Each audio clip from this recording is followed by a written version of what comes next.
meus amigos que acompanham o TV Channel Network. Sempre aqui trazendo para você um bom conteúdo de arte, de cultura, entrevistas. Muito importante levar para vocês a qualidade de personalidades e do trabalho dessas personalidades, né? Sem dúvida alguma, é muito legal trazer para vocês bons convidados e conteúdo top, certo? Hoje, mais top ainda, nós vamos falar direto dos Estados Unidos, né? Vamos falar com a nossa amiga Beatriz Hoffman. Deixa eu ver como ela tá aqui. Olha ela aí. Oi, tudo bem? Seja bem-vinda à TV Channel Network até que enfim, Bia. Até que enfim, muito obrigada. Faz tempo que a gente estava marcando essa entrevista, né? Então, a gente tem que entrevistar há muito tempo já, que eu estava querendo entrevistá-la. E agora, eu vou falar o currículo dessa menina aí, porque é uma menina ainda, né? Na minha frente uma menina. Obrigada pela menina. Artista, escritora, roteirista, poetisa, diretora, jornalista, produtora, melhor escritora brasileira no exterior em 2022 e concorrendo em 2023 também, né? Sobre o seu trabalho e aprontando também na arte do cinema. E sabe onde ela mora? Hollywood, gente. Eu penso que é qualquer coisa, né, Bia? Dá bastante trabalho tudo isso. Bastante trabalho, né? E aí, como que estão as coisas aí? Como que estão as suas atividades, os seus projetos, a sua vida aí em Hollywood? Tá tudo muito bem, graças a Deus. Tá tudo bem corrido, né? Eu tô terminando 2 faculdades que eu fiz junto, né? De roteiro e direção. Então eu me formo daqui a pouquinho, daqui um mês e alguma coisa. Eu acho que 1 mês e 1 semana. Então assim, eu tô naqueles finais de projetos, terminando de gravar um filme, terminando de escrever um roteiro para uma série de televisão que eu quero botar no futuro, né? Olha, quero que legal. só dar mais uma nivelada um pouquinho. E tô também, no Brasil eu tenho vários projetos também, né? Eu tenho uma editora lá de livros também, que eu montei, que é a Litera. Então, assim, eu tô terminando de escrever um livro agora também. Então, eu tô entre essas situações todas. É muita coisa, 24 horas no dia. Pois é 24 horas não dá, né, Bia? Não, daí eu tenho que ir me dividindo às vezes. Um pouco eu pego 1 hora para esse projeto, daí eu vou para a faculdade, daí eu corro para a Litera, e daí assim eu fico nesse meio, sabe, na corda bamba, mas tá dando certo. O corre para a Litera aí, a Litera ela é virtual, você faz o trabalho virtual ou você tem algum lugar presencial aí? Não, a editora, ela tá registrada no Rio de Janeiro, né? Tem a sede no Rio de Janeiro, mas por enquanto tá tendo tudo online, porque eu sou pequenininha ainda, né? A Litera tem só 4 meses, mas a gente tá com nosso 5º autor agora. Olha que legal. Então tá sendo bem interessante, tá sendo uma experiência nova, né? Porque ser escritora é uma coisa, agora tu simplesmente liderar uma editora, né? Tu ser a cabeça. Coordenar o trabalho de outros, né? É complicado, né? É muita responsabilidade também que te traz, né? Porque se tu for parar pra ver, eu não tô cuidando só da minha editora, eu tô cuidando da carreira de mais outras pessoas que confiam a mim o seu material, né? Então, assim, é muito complicado, é muito difícil, porque chega uma hora que tu diz assim, meu Deus do céu, vamos respirar um pouquinho, vamos ver como é que faz a coisa, porque às vezes dá uma, sabe? Pois é. Porque senão aí você chora mesmo, viu? Aliás, ela é conhecida como a Chorona da Alegria, né? Chorona da Alegria, porque ela só chora de alegria, graças a Deus. Eu sou a Chorona da FEBAC. Então, aproveitar e mandar um abraço pro príncipe Dom Alexandre Kurikovic Carvalho, né? O presidente da FEBACLA, né? Federação Brasileira dos Acadêmicos das Ciências, Letras e Artes, né? Que fazemos parte, né? Como acadêmicos imortais, né? A Bia como condessa, né? Bia? Exatamente. Né? Exatamente. Eu acho que o Dom Alexandre, ele conseguiu mudar a minha vida 360 graus, sabe? Porque ele sabe o carinho que eu tenho por ele, o respeito, a admiração que eu tenho. E cada vez que eu recebo um pacotinho dele, que ele me manda alguma coisa do Rio, eu disse, gente do céu, eu já mando áudio chorando. Ele disse pra mim, é verdade. O pacotaço da alegria chega, né? E você desaba em lágrimas de alegria, né? Felicidade, mas né? Eu vou te falar que quando ele me mandou o pacote com a carta patente do curso de Condessa, né, do título de Condessa, eu não acreditei naquilo, sabe? Eu não acreditava. Eu disse assim, Não acreditei. é verdade isso? Porque também nos traz muita responsabilidade, né? Porque é um título de nobreza. A gente acaba meio que mudando um pouco. Você começa até mesmo assim a ver suas ações no decorrer, né, do teu dia, as tuas ações com as pessoas. Então, assim, ele me confiou isso. Então, eu faço tudo o que eu posso para não decepcioná-lo também. E eu tenho uma grande admiração por ele, uma grande admiração por todas as pessoas que são membros da FEBACLA. Eu acho que eu fui muito bem acolhida numa associação numa federação onde eu não me sentia assim, gente, será que eu consigo passar quando eu mereço? E quando eu recebi a confirmação dele, a aprovação dele, eu desabei em lágrimas, literalmente, sabe? Eu chorava, eu disse, mãe, eu passei, eu consegui, não sei o quê. Aí foi muito interessante, foi muito bonito, foi muito interessante, assim, e desde o primeiro dia eu fui muito acolhida, sabe? Por ele, por todos os membros, e é sempre uma alegria fazer parte dos eventos, né, através do Channel Network, mas eu sempre choro, gente, então assim... Não, mas é legal, né, porque é uma coisa importante, né, que é a palavra dele, né, a gente tem que valorizar enquanto em vida, né, você valorizar o outro em vida é muito importante, né. Uma coisa até que você que está em Hollywood, uma observação, estamos gravando a entrevista numa semana que houve o Oscar 2023, e eu tenho uma observação a fazer. Eu achei esquisita a reação, por exemplo, da atriz que fez o Wakanda, simplesmente em nem bater palma para Michelle Yeoh quando ganhou. Eu acho que o outro tem que ser ovacionado, o outro tem que ser, sabe, enaltecido também. Né? Eu gostaria de ter ganho, mas você não bater nenhuma palma. Ficou com uma cara muito esquisita. Eu acho que isso daí, você valorizar o outro, você também está valorizando a si mesmo. Né, Bia? É muito importante isso, né? É complicado, porque você vê a falta de profissionalismo da pessoa daí, né? Pois é. Porque assim, eu acho que, claro que é um sonho meu estar no Oscar, levar o Brasil ao Oscar e, se Deus me permitir, ganhar um Oscar. Mas eu acho que isso também vai muito trabalho, muita dedicação e, se Deus me permitir, um dia que chegarei lá. Só que assim, você já ser indicado entre tantos filmes, né? Porque o processo de seleção, gente, é muito complicado. Sim. Então, assim, a academia ela tem certas regras, tá? Para você conseguir entrar no processo seletivo, e depois dali são mais de 8.000 membros que escolhem quem são os 5 que vão ser indicados. Olha só. Né? Então, assim, é uma coisa muito complicada e as pessoas não entendem, não se tocam que você já vai estar participando e você já vai ser uma das 5 finalistas da maior festa de gala mundial de cinema. Então, assim, aquilo ali mostrou quão inferior ela é, que ela realmente não merecia estatueta, entende? Porque não é só porque, é uma estatueta de ouro, não sei o quê, mas não é pelo preço. Não é pelo que o Oscar representa. Porque se tu for parar pra ver... Simbólico, né? O símbolo. Exatamente, né? Mas é o símbolo, porque a estatueta do Oscar custa $900. O processo. Não é tão caro, entende? Claro que se tu for multiplicar por 5 reais vai dar... vou juntar um ano, trazer uma pra cá, vou juntar um dinheirinho durante um ano, quem sabe eu trago. Mas assim, se você for parar pra ver o valor simbólico que tem e toda a história que ela tem por trás, então é isso que faz o Oscar ser o Oscar. E você ganhar aquela estatueta, você tá segurando aquela estatueta, claro que tu vai estar no auge, tu vai ter mais oportunidade de trabalho, mas quem for indicado também não significa que não vai ter, entende? A Kate Winslet, ela foi indicada 6 vezes até ela conseguir a estatueta, e ela não conseguiu por Titanic, ela não conseguiu por um monte de outros. Leonardo DiCaprio. Também não, entende? Eu acho que ele deveria ter ganhado pelo Wolf of the Wall Street, que ele fez, né? Que ele foi maravilhoso naquele filme. Mas a academia achou que ele não merecia naquele ano. Ele só merecia por The Revenant. Eu acho que ele ganhou mais por toda a carreira dele do que pelo filme. Como agora com Austin Butler. Ele fez um Elvis impecável. Né? Sim. O filme concorreu a 8 Oscars. Ele não ganhou, por quê? Ele bateu de frente com o Fraser.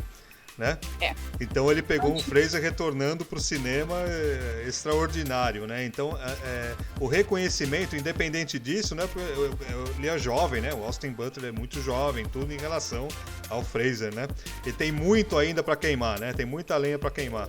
E comprovou que ele estando e levando o filme a 8 indicações já foi super importante, porque se eu não me engano ele foi o primeiro intérprete da vida de Elvis a concorrer ao Oscar. É verdade. Entendeu? É verdade. Então História, já mostrou a valorização dele, né? Então a outra não ficar assim, ó. Vou ficar assim meia hora com vocês, com a cara fechada, porque a outra ganhou. Quer dizer, considerou o quê? A outra muito velha para ganhar o Oscar, né? Que é a Jamie Lee Curtis que ganhou, né? Também, né? E a Michelle Yeoh, né? Foi a Jamie Lee Curtis que ganhou, né? Ao invés dela. Então... Mas eu achei que a Jamie fez um trabalho maravilhoso. O discurso dela foi muito bom, foi perfeito. Eu acompanhei toda a história da festa do Oscar e chorei pra caramba, né? Porque eu choro, né, gente? Então, se eu disser que eu não tô chorando, não é eu. Eu vou na entrevista, eu vou colocar aqui o contador. A palavra chorar, quantas vezes ela aparece na entrevista da Bia? Não, mas é engraçado, porque eu acho assim, o que eu achei que ficou bem interessante também foi a reação da Cate Blanchett. Sim. Por causa que ela foi indicada também, mas ela não ganhou. Uhum. Mas ela agiu naturalmente, porque é assim que tu tem que agir, entendeu? Porque hoje, quem simplesmente fez cara feia, jamais vai ser comentado pelo trabalho, sim pela reação que foi. Reação porque, que teve. Por que pareça, sempre vai ficar a tua pior reação. Apaga e o pior fica eternizado, né? Entende? É a mesma coisa a bufetada do Will Smith. Ninguém fala dele ter ganhado o Oscar, mas só fala que ele deu uma bufetada na cara do Chris. A gente tá falando muito, né? Os espectadores que estão assistindo a gente aqui, né? Os internautas, espectadores aqui da TV Channel, falando de Oscar, tudo, porque a Bia tá envolvida, além de estar morando em Hollywood, ela tá envolvida, como ela disse, com a faculdade de cinema, de roteiro, tudo, né? Então, até uma curiosidade, né? Na sua faculdade, é presencial a faculdade? Sim. Sim. Existem pessoas ligadas a essa indústria do cinema diretamente aí na faculdade, ensinando? Como que é? Sim, tem vários. Meus professores, todos eles trabalham na indústria, então todos eles são ou produtores, ou roteiristas, ou diretores. E assim, quando a gente tem que saber uma coisa mais técnica, uma coisa mais de lei, eu já tive palestra com o advogado do George Lucas, que fez o contrato do Star Wars em 1977. Olha só. Então, assim, então isso tudo, assim, a gente só tem contato com pessoas que trabalham na indústria, que sabem o mais atualizado, porque principalmente a lei do entretenimento, ela é bem diferente de uma lei normal, entende? Então, são contratos muito mais caros, muito mais altos, né, com valor milionários, tem todos os direitos autorais, tem todos os registros, tem permits, porque assim, nos Estados Unidos, principalmente em Los Angeles, por ser a capital do cinema, a gente não pode simplesmente pegar uma câmera e sair gravando na rua. Né? Você tem toda uma lei, uma legislação que você tem que seguir, porque o que acontece? Se tem, por exemplo, o meu filme, eu tive que pegar permit, eu tive que pegar autorização do bombeiro, porque tem sangue, vai arma, então tem que ter a polícia também que está envolvida. Então, mesmo sendo arma de mentira, por causa que tem detetive, tem policial. Calma, gente, é ficção, tá? Ela tá explicando a ficção. Não, calma, gente. Não é nada, eu sou do bem, tá? Mas assim, quando você bota esse tipo de situação, ou quando você... Não para mim, que ainda estou começando e meu filme é pequeno, mas para filmes de ação, essas coisas todas, gente, é uma coisa muito grande. A pré-produção é um trabalho muito grande que tem que ser feito para vocês verem o que tem no screen, né? Na telona. Então, para vocês entenderem basicamente, a gente tem que fazer uma série de protocolos antes. O que seria?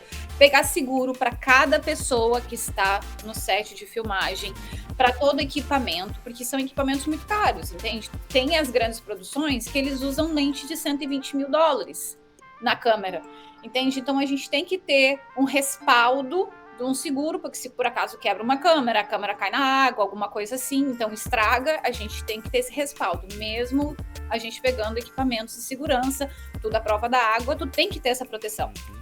Tem que ter proteção, porque se vai que acontece alguma coisa, um ator tá correndo e vira o pé, machuca, tem que parar no hospital, tem que ter segurança para ele, tem que ter o seguro. E a gente tem que ter permits. O que são permits? São autorizações que a gente tem para filmar na rua, Se precisa bombeiro, porque se mexe com água, então se tu vai filmar na praia, tu tem que ter bombeiro, então vai que a pessoa sofre um afogamento, não sabe nadar. Se tem coisa com tiro, fogo, ar, sei lá, alguma perseguição, alguma coisa, tem que ter polícia, porque tem que ter a segurança. A gente tem que dar tanta segurança pro pessoal que tá tanto em set, atrás das câmeras ou na frente das câmeras, como as pessoas que estão ao redor, né? Muitas vezes tem sempre os curiosos, né, que eu digo. Olha ali o curioso, ó. Então, assim, que as pessoas querem ver como é que funciona. E a gente tem que dar esse respaldo de proteção. Além de todas as autorizações que as pessoas têm que ter para uso de imagem, para uso de usar seu nome, o roteiro ele tem que ser registrado no copyright, né, que no caso, no Brasil é a Biblioteca Nacional. Aqui a gente tem a Constitucional, já está na Constituição, então tem o copywriting em Chicago, onde a gente faz todo o registro, tanto do filme quanto do roteiro, para ter também uma segurança. Então, tudo isso são coisas que a gente tem que aprender na faculdade. Comprovação de autoria, tudo, né? E assim, dá segurança, porque veja bem, se tu por um acaso faz um roteiro e tu não registra o mesmo, e vai lá uma pessoa e faz um plágio do teu roteiro. E tu não tem como provar, tu não tem como provar. Agora, se o teu roteiro tá registrado, o processo pode ser bilionário, né? De 1,5 milhão, 2 milhões, entende? Então, assim, te dá uma segurança de dizer, nossa, e também nem é tão caro se tu for parar pra ver. É menos de $100 tu registra um roteiro, né? Então, assim, é barato se tu for parar pra ver também. Pra segurança, né? Pra segurança também, né? Então, assim, é bem interessante. Eu gosto bastante do que eu faço. Mas é uma coisa legal, assim, porque eu sou apaixonada pela parte do desenvolvimento, né? Que é a parte de desenvolver a ideia, o roteiro e tudo mais. Mas eu tô começando a gostar também da parte de pós-produção, porque quando tu começa a gravar, tu começa a ver e tu começa a selecionar as coisas. Então, tudo isso, essa montagem que o editor faz no final, é uma coisa que me fascina também, sabe? Então, assim, eu sou preparada para fazer toda a parte de desenvolvimento até a produção. Mas eu entendo da pós-produção porque eu tenho que trabalhar com um editor. Mas é bem interessante. Eu amo o que eu faço. Então, preparem-se. 2024 está chegando. A TV Channel Network estará na beira do tapete vermelho com Beatriz Hoffmann, né, entrevistando os grandes astros do Oscar 2024. Tá? Só que quem vai pagar a permissão é ela, porque eu não tenho grana. Ela paga em dólar, eu só pago em reais, né? Eu ia falar cruzeiro, né? Em reais, tá? Então não vai dar, tá bom?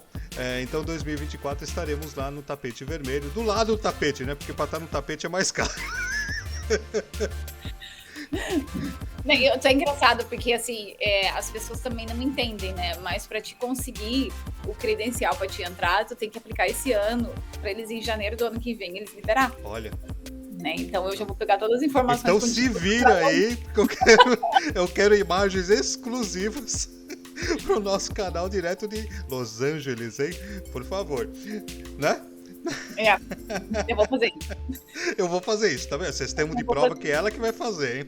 Então, Bia, então você falou que daqui a 2 meses mais ou menos você já está na formação desses cursos aí, né? Dessa terminação. Você já está produzindo o seu trabalho. Esse trabalho, primeiro filme aí, tem a ver muito com o curso que você está fazendo, mas a ideia futura é realmente você elaborar alguma coisa mais forte para poder concorrer em festivais, em curtas, né? Primeiro em curtas, né? Longa-metragem vamos esperar um pouquinho mais, porque ela é uma criança, dá para esperar mais 1, 2 anos ainda, né? Para fazer um longa-metragem tipo Avatar, né? Né? Assim, eu não sou tão criança também, né? Eu agradeço pela criança. Mas o currículo dela realmente mostra o envolvimento, né? Todos vocês veem o envolvimento que ela tem realmente com a arte, com a cultura, né? Com o cinema, que é uma arte específica, né? Vamos dizer assim, né? Da dramaturgia. Você atua também ou não? Ou você só prefere ficar por trás da produção? Então, eu comecei a fazer teatro aos 13 anos de idade, tá? Só que assim, eu não gosto muito. Meu negócio é mais dirigir. Mas aqui eu fiz várias classes, né? Porque para ser diretor, tu tem que ter mais ou menos uma noção do que é ator, né? Ator. Então, assim, eu fiz várias classes na faculdade que eu tô e fiz várias outras classes por fora também, para mim entender como é que é fazer improvisação, como é que é dirigir o ator em cena, entende? Porque eu tenho que saber as entonações que eu vou querer usar, saber como falar. Então, assim, são tudo diálogos bem específicos, né? São técnicas que a gente usa bem específicas para isso. E todos os atores americanos que você está se envolvendo para fazer o filme ou tem brasileiro também? Tem uma brasileira, que é a atriz principal, que é a Lizzie, mas ela fala muito bem inglês, então assim, não dá nem para ver o acento. Mas eu trabalho com... A maioria dos meus atores são americanos e a maioria da equipe técnica que eu uso são americanos também. Olha. Ou pessoas que falam inglês e são de outro país, né? Uhum. Por que eu uso isso? Porque eu também, como eu aprendi muito com americanos, e muita gente que já está aqui, que é brasileiro, muitas vezes ou não entende, ou está começando e não quer fazer, né? Porque eu sempre procuro chamar brasileiro, mas assim, não é todo mundo que quer fazer, porque está fazendo mais comercial, porque assim, aqui nos Estados Unidos, Los Angeles especificamente, tem várias áreas, e cada área se usa um tipo de técnica. Tem de comercial, é uma coisa, que é o que o pessoal mais gosta de fazer, porque é uma coisa menor. Videoclipe de música, que também tá dando muito dinheiro, porque Los Angeles é um lugar para música, também dá muito dinheiro e um dia tu faz. Então filme não é uma coisa assim que, principalmente como é filme de estudante, o pessoal não quis fazer muito, então foi mais o americano mesmo que disse, nossa, eu quero fazer, porque gostou do roteiro, né, que achou legal. Às vezes é uma primeira oportunidade também, né, para estar colocando a cara na telinha, né? Exatamente, então foi bem interessante, assim, e foi um filme de suspense, né, um thriller, assim, né, essa carinha. Vocês estão conhecendo aqui a nova Hitchcock, né? A Hitchcock brasileira. Não, eu adoro os filmes dele, assim, eu adoro o filme de suspense, eu adoro os filmes do Tarantino, sabe, essas coisas assim, eu gosto muito dessas coisas. Então você vai começar a assinar o filme, você vai começar a colocar Bia H. Porque aí vão pensar que é Bia Hitchcock. Se eu começo a fazer o filme, eu vou pensar que é Hitchcock, não é Hoffman. Não é? Porque assim, eu gosto muito dessas coisas, sabe? Todo mundo diz assim, nossa, mas tu deveria escrever romance. Sim, mas romance todo mundo já escreve, né? Todo mundo já escreve romance, comédia, né? Eu gosto das outras coisinhas um pouquinho mais tensas. Não, tá certo. É uma linha, né, diferenciada, né? Você ser bom. Então você gosta de assistir filmes de James Wan, né? Dessa turma toda aí que se envolve com o terror, com o suspense, né? Exorcismo de Emily Rose foi ótimo, viu? Eu gostei. Tem filmes que a gente assiste 10 vezes, né, Bia? É umas coisas que eu gosto bastante. E eu gosto muito de ler livros de suspense, né? Eu gosto muito de ler, assim, até tem um livro que a editora acabou de lançar, que ele é um suspense com sobrenatural, então são coisas que eu gosto. E aquela série Sobrenatural também, que tinha antes, eu adorava aquela série, eu via todo, assim, sabe, eu gosto muito dessas coisas, assim, de ficção que bota que sabe, que tu consegue mexer com a imaginação, essas coisas, assim. E eu mergulho de cabeça, assim, sabe, eu adoro. Não, é importantíssimo mesmo você se aprofundar, né? Principalmente no que você tem mais ligação, né? Mais afinidade, né? O aprofundamento é importante, né? Para você ter no seu trabalho, no seu desenvolvimento, você que é uma pessoa que desenvolve os roteiros, que está dando ideias, né? A respeito, você precisa estar em torno de todo esse mundo, né? Para pegar as ideias, não pegar as ideias, né? Absorver um pouco do clima, do estilo, da velocidade, da forma de expressar, né? É que nem aquela história, tu tem que ler, tem aquele ditado muito famoso que a gente usa na literatura, que tu tem que ler uma biblioteca inteira para te conseguir ler um livro, né? Então, assim, isso é uma coisa muito comum. Então, assim, eu tenho que ver muitos filmes, eu tenho que me inspirar em muitas pessoas, porque o Hitchcock se inspirou em alguém. Sim. Né?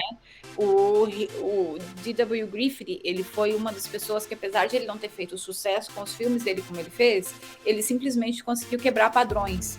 Ele conseguiu trazer lá em 1914, 1915, técnicas para o cinema que ninguém nunca tinha feito antes. Sim. Ele conseguiu inovar muitas coisas. Então, o pessoal fica falando, nossa, mas tu viu aquele filme lá de 100 anos atrás? Sim, eu vi. Sim. Eu vi todos eles. Porque aquilo que faz eu conseguir trazer novidades para o cinema, porque eu consigo pegar e ver o que ele fez, ver como é que tá hoje e conseguir modificar alguma coisa. É incrível, né? E antigamente só se tinha uma câmera uma equipe super reduzida e eles faziam coisas incríveis para a época. Né? Não, Você assistia um Nosferatu, você assistia uns filmes clássicos desses daí, né? Metrópolis, esses outros aí o pessoal vai procurar no Google. Que filme é esse? Que filme é esse? Mas... Não, cara, se o pessoal nunca viu Casablanca, então vocês têm que... Porque, assim, é um clássico, tá? Da década de 40. Casablanca é maravilhoso. Sing in the Rain, né? Cantando na Chuva, maravilhoso também. Sunset, que é outro filme da década de 50, né? Olha eu falando de filmes aqui. Não, tá certo, tem que falar. Assim, são filmes que vão trazer para vocês como é que era a realidade de antes. São filmes que a maioria em preto e branco, mas, assim, são filmes que vão te trazer como eles usavam a câmera antigamente, como eles valorizavam cada espaço, como as intenções, entendeu? A gente tá conversando muito sobre a direção de fotografia, né? Não vamos entrar em detalhes, né? Mas você acompanhar um filme, você que tá falando dos clássicos, né? Assistir Um Vento Levou. E O Vento Levou, em 1938, da forma que foi feito, e a fotografia impecável, né? Para a época, né? Os 10 Mandamentos. Muito bom, gente. São filmes extraordinários de uma época que estava começando a se desenvolver tecnologias e formas de se fazer, né? Mas a fotografia, ela sempre foi muito importante, né? Então, quem quer ser diretor de fotografia, saiba trabalhar, se empenhe, estude e faça corretamente, né? Porque a Bia está contratando diretores de fotografia. Em Hollywood, quem está disponível me chama.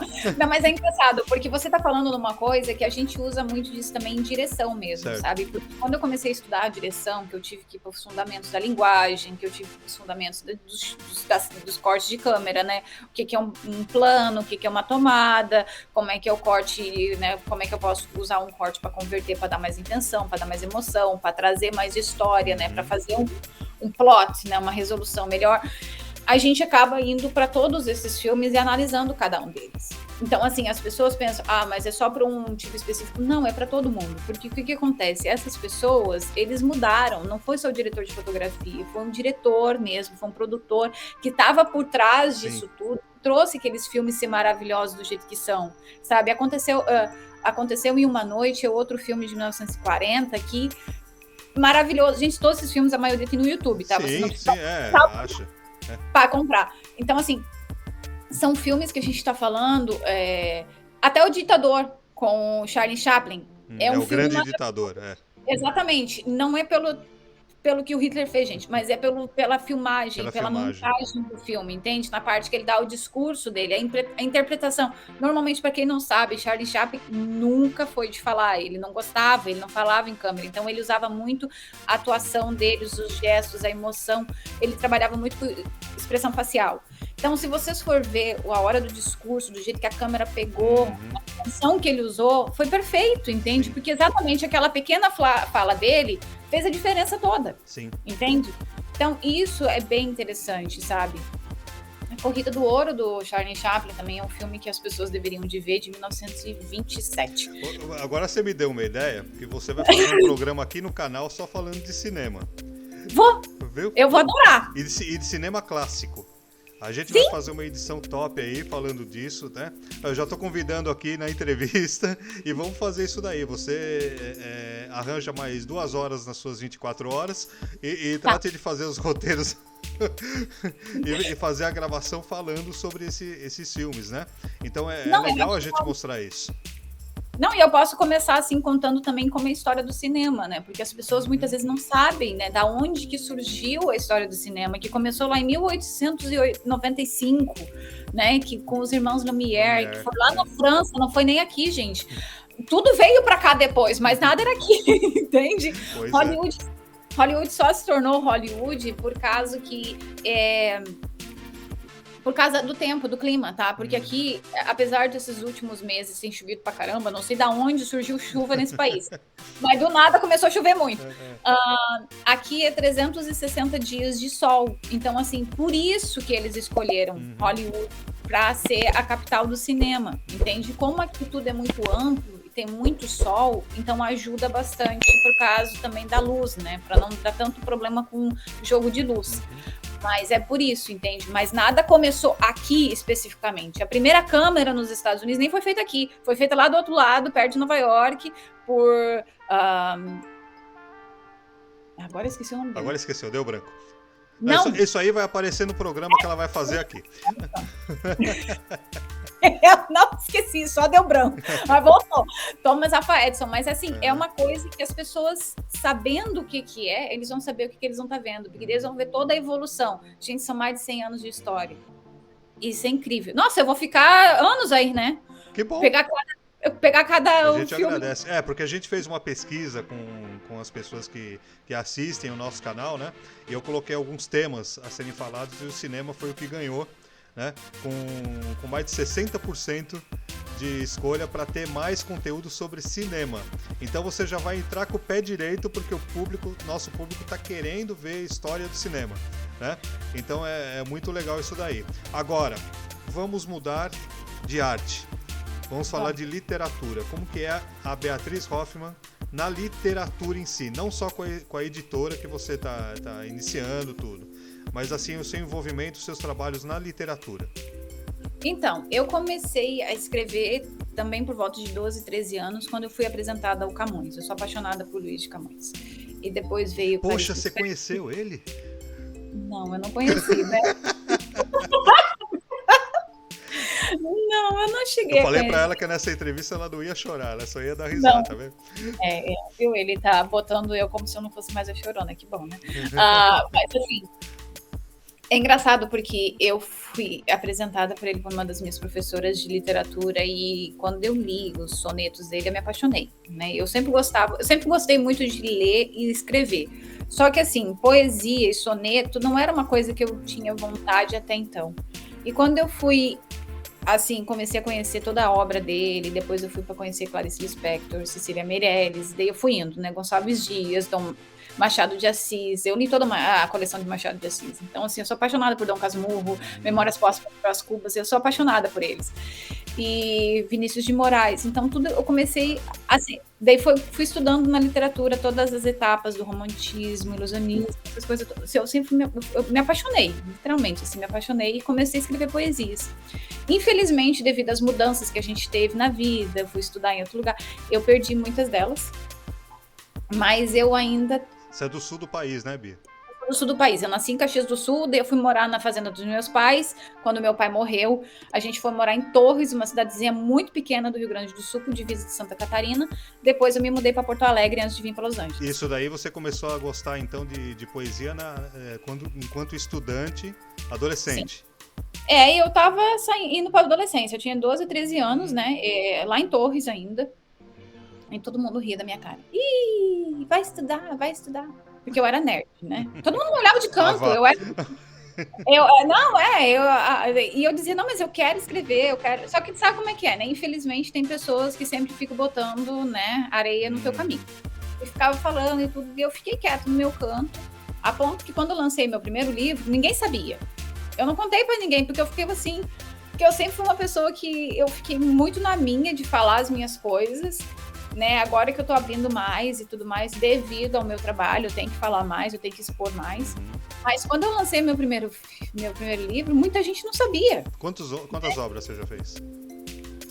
Já publiquei 2, só minha, mas eu já participei em mais de 15 obras com outras pessoas, antologias. Né? De antologias, né? Além de outros concursos que eu participei, né? Daí veio o concurso Melhor no Brasil nos Estados Unidos, onde eu ganhei o ano passado, estou concorrendo ao Mundial esse ano, né? Então, a gente vai indo assim. A minha carreira literária, eu sou uma pessoa que eu tenho que estar no chão, tá? Eu não tenho aquela situação, nossa, eu tenho que vender 500 mil livros, porque eu tenho que ser o novo Paulo Coelho de saia. Não é assim. Assim, a gente tem que ir com calma. O mundo literário, ele está passando por algumas modificações também, porque a gente tem a era digital, a gente também tem o audiobook, então tudo isso a gente também tem que meio que se adaptando, né? Como eu trabalho muito, eu não tenho condições também de ficar publicando um livro por mês. Então, tem que ir com calma, né? Então, eu tô desde o ano passado sem publicar livro, eu só estava participando de antologia. Eu quero ver se eu lanço pelo menos um esse ano, mas eu Uhum. também estou cuidando da editora, né? Então, assim, são muitas coisas, muitas responsabilidades, e antes de eu pensar em mim, eu tenho que pensar neles É. também e na editora, né? Uhum. Porque eu tenho uma responsabilidade, eu assumi isso. Então, eu tenho que saber que eu não posso só pensar em mim, né? Eu tenho as minhas crianças lá também.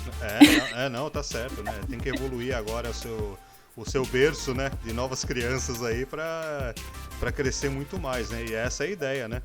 Que você seja conhecida não só no Brasil, mas aí fora, né? Principalmente também para levar esses autores para mais longe, né? Para dar o desenvolvimento do trabalho deles, né? E eu tô. É que nem aquela história, né? Você me falou que eu sou nova, eu agradeço demais, mas eu tenho meus pés no chão, porque eu acho que se a gente não souber aonde a gente está pisando, a gente acaba caindo, né? Uhum. E eu não posso fazer isso, eu tenho que ter muito cuidado, né? Então, assim, eu estou escrevendo meu livro, vou lançar ele. Eu quero escrever também um livro a respeito de frases de reflexão, com pensamentos que eu aprendi na vida, que a gente acaba caindo bastante, né? Eu acho que esses últimos 10 anos, que é onde que eu tô morando na América, me fez crescer muito, Uhum. né?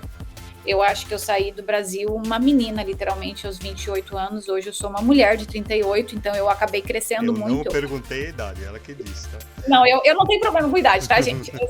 Eu assumo até as marquinhas de expressão que já tem na cara. É. Mas, assim, Na minha frente é uma criança mesmo. Mas assim, eu aprendi muito, eu caí muito aqui. Né? A gente tem que. São obstáculos que você tem que passar na vida, barreiras. Né? A minha mãe passou por problemas muito sérios aqui também. E eu acho que você sair de um país e se mudar para outro sem saber falar o idioma, porque eu não falava inglês direito, Olha. é complicado, entende? É tu sair literalmente do teu casulo, sair da tua bolha, enfrentar o mundo, né? Tipo assim, cheguei. Daí chegou aonde, criatura? É. Foi, né? A minha esposa Porque que fala, ela como terapeuta fala, né? A pessoa não quer sair da zona de conforto, né? não, mas eu adorei sair dessa zona de desconforto. Hoje eu sou uma pessoa completamente diferente. Eu sou uma pessoa que eu tenho uma cabeça mais aberta, né? Eu consigo falar com todas as pessoas. Eu conheci gente do mundo inteiro. Cada um me trouxe alguma coisa. Eles levaram um pouco de mim, porque assim, querendo ou não, a gente sempre pega um pouco dos outros e leva um pouco. Sim. E deixa um pouco de você, né? Uhum. E nesses altos e baixos a gente vai quebrando a cara, a gente vai aprendendo, a gente vai, né, literalmente se ferrando, mas depois a gente aprende, né? Sim. Chega uma hora que diz assim, não, coleguinha, agora a gente vai calmar um pouquinho, vai fazer um autoconhecimento. Eu acho que daí veio a pandemia, que foi aonde eu consegui dar uma sossegada e disse assim, não, agora vamos calmar um pouquinho. Pois é. E vamos ver o que tá acontecendo aqui dentro, porque às vezes bagunça tudo, né? E até tu botar no lugar. Daí foi melhorando, assim, sabe? Foi legal, mas tá sendo um aprendizado muito bom. Tá sendo um autoconhecimento para mim maravilhoso, onde eu tô conseguindo também ajudar outras pessoas. Uhum. É muito bom pegar e receber mensagens que nem eu recebo muitas vezes. Nossa, como tu me inspira. Essa pessoa não sabe nem quem eu sou. Eu nunca vi essa pessoa, entende? Ela não sabe como é que é meu dia a dia, mas pelo que ela vê eu falando, ou pelo que ela leu dos meus livros, ou as decepções que eu tive, que eu compartilhei em alguma entrevista, ou algum bate-papo, ou em algum comentário que eu fiz, essas pessoas se inspiram com você, essas pessoas pegam alguma coisa que elas estão passando, talvez uma palavra de conforto que tu já salva, entende? Tu já dá um dia melhor para as pessoas. Sim. Então, eu acho que é essa missão também que a gente tem como autor, porque querendo ou não, a gente pode mudar a vida de uma pessoa, escrevendo um livro de reflexão, um livro de autoajuda, ou até mesmo contando uma história, entende? Porque tudo a gente deixa um pouco da gente. Pois é. Não, essa é a professora Beatriz Hoffmann, né? Trazendo a sua palavra aqui nesse congresso direto de Los Angeles, né, para todos vocês. E sem dúvida, né, Bia, a gente tem que ter consciência, né, e tem que ter o pé no chão, né, porque tem gente que quer dar o passo maior que a perna, né, e acaba realmente se ferrando, né? E não consegue, ou quando consegue, acha que vai ficar eternamente naquela posição, mas não, se não tiver estabilidade e controle do que estiver fazendo, né? Isso é muito importante, né? Eu acho que o brasileiro tem que parar de ter a síndrome de vira-lata, sabe? O brasileiro, ele tá sempre achando... Não, é sério, vou te falar porque eu moro aqui há muito tempo e eu vejo, assim, tu idolatrar muito os outros e não conhecer. Gente, eu sinto tanta falta do Brasil, porque eu vejo a riqueza que o Brasil tem. E as pessoas que moram aí não veem. E eu também não vi. entende? Só depois que tu sai daí é que tu vê o que é o teu país. Sim. Do jeito que a gente é respeitado aqui fora. A gente é respeitado aqui fora. A gente tem cultura e as pessoas não valorizam a nossa cultura. As pessoas vão valorizar a cultura lá de fora. As pessoas não leem um livro nacional. As pessoas não ajudam a cultura nacional. Mas eles vão lá e compram todos os livros dos autores estrangeiros. Não é assim. Vocês têm que começar a valorizar o que vocês têm em casa. A gente tem cultura, a gente tem excelentes autores. A gente não pode só reconhecer um autor como Machado de Assis foi reconhecido só depois que ele morreu. Sim. Porque dessa pessoa nunca vai saber. Eu concordo 100% com o que o Dom Alexandre fala. A gente tem que reconhecer as pessoas em vida, sabe? Ele é uma pessoa muito sábia. A gente tem que, assim... Ele é uma pessoa que se sentar... O dia que ele sentar comigo, eu vou ficar só ouvindo ele. Eu não vou falar nada. A melhor aula da minha vida. Porque a gente tem que aprender a reconhecer a nossa obra, o nosso talento, sabe? Eu vejo muita gente lotando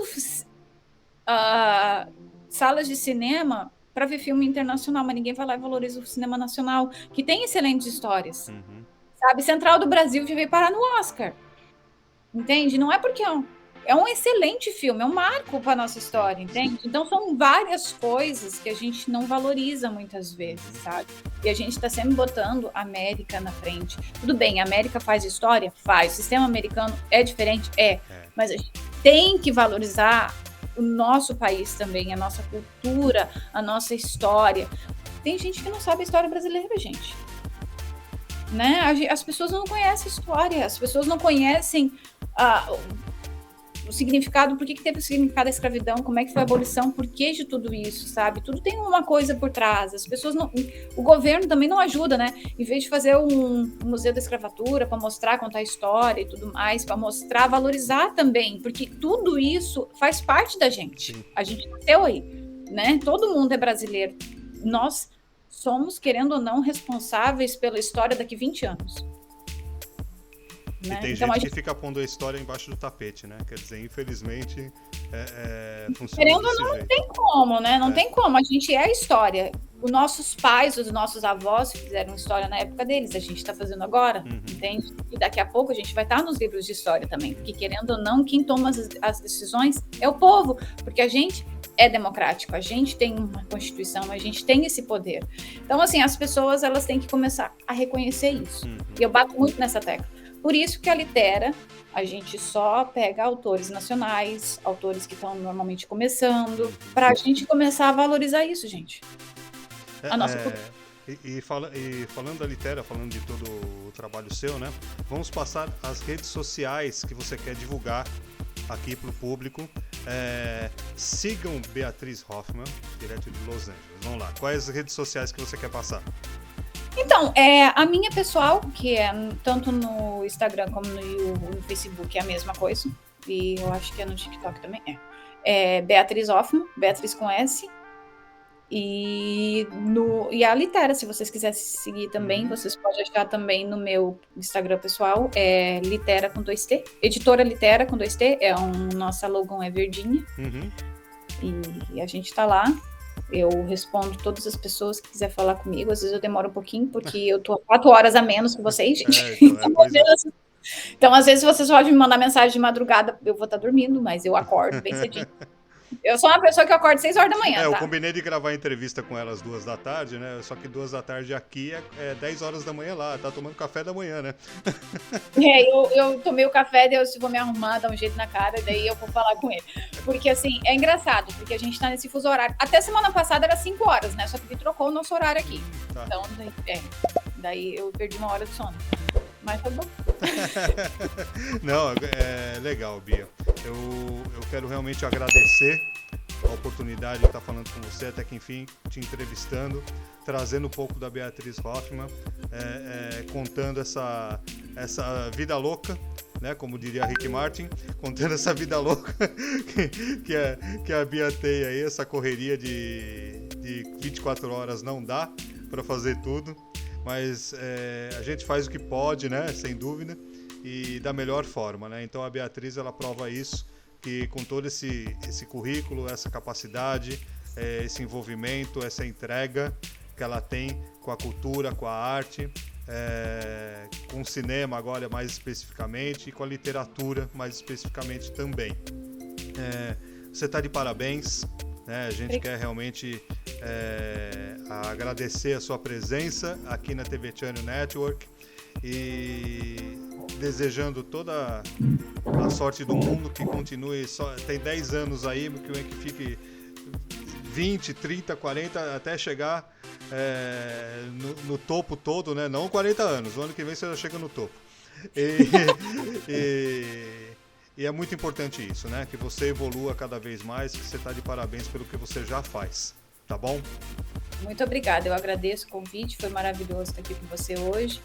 E queria dizer para vocês que não desistam dos seus sonhos. Eu sou a prova viva de que tudo é possível, tá? Eu morei num lugar onde eu acho que nem no mapa existe.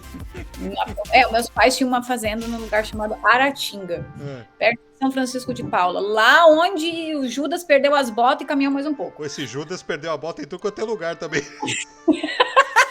Pior, né? Todo mundo fala isso.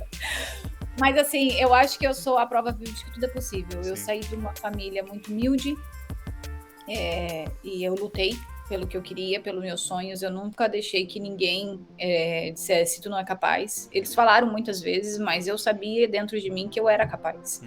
Eu não cheguei assim aonde eu quero, que eu quero trazer mais, eu quero trazer as pessoas com que eu trabalho também junto comigo, mas eu tô lutando, eu tô correndo atrás. E eu desejo a todos vocês que lutem pelos seus sonhos. Não deixem que ninguém, assim, menospreze vocês, porque muitas vezes existem 3 pessoas nessa vida que vocês nunca podem esquecer. A pessoa que te levou para uma situação, a pessoa que estava contigo nessa situação e a pessoa que te colocou nessa situação. Então, assim, são coisas que vocês têm que entender, que vocês não podem deixar que os outros sejam protagonistas da vida de vocês. A vida a gente só tem uma. A gente tem que correr atrás dela, sabe? Todo dia que tu levanta, tu vai ter uma página em branco. Olha eu falando de roteiro. E vocês aqui vão escrever essa página. E quando vocês deitar na cama e dormir, essa página vai se apagar. E vai começar outra no próximo dia. Então, assim, cada um tem que lutar por si. Porque a pessoa do teu lado, ela pode até te dizer, eu vou te apoiar, mas ela jamais vai poder viver a tua vida, ela jamais vai poder lutar pelo que você quer, porque ela tem os objetivos dela e você tem os seus. Então, assim, eu quero dizer para vocês que lutem por o que vocês querem. Lutem pelos sonhos de vocês. Que não existe sonho que não pode ser realizado. Às vezes o caminho não é fácil, às vezes é árduo, né? A gente passa por dificuldades, a gente passa por decepções, a gente fracassa, mas a gente levanta mais forte. E tenho dito. Bia, muito obrigado então mais uma vez. Eu que acredito. Brindou a gente aí com uma ótima história da sua vida, né? Ótimas informações, trazendo pra gente qualidade realmente e entusiasmo e superação também, né? No dia a dia, né? É importante a gente ter isso no coração e na ideia de que podemos superar, ultrapassar limites e fazer o melhor sempre, com certeza com a ajuda de Deus que está à frente de tudo isso, né? Sim, amém. Muito obrigado, viu? Eu que agradeço. Grande beijo para você, né? Obrigada. Aí em Los Angeles, Hollywood, certo? Hollywood. Teremos com certeza a Bia aqui em nosso canal, colaborando com a gente, se Deus quiser. E a gente espera que todos vocês tenham gostado da entrevista. Inscrevam-se em nosso canal, compartilhem, deixem seu like, que é muito importante para ajudar o nosso trabalho também, levando a arte, a cultura e a informação e entretenimento a todos vocês. Tá bom? Bia, kisses!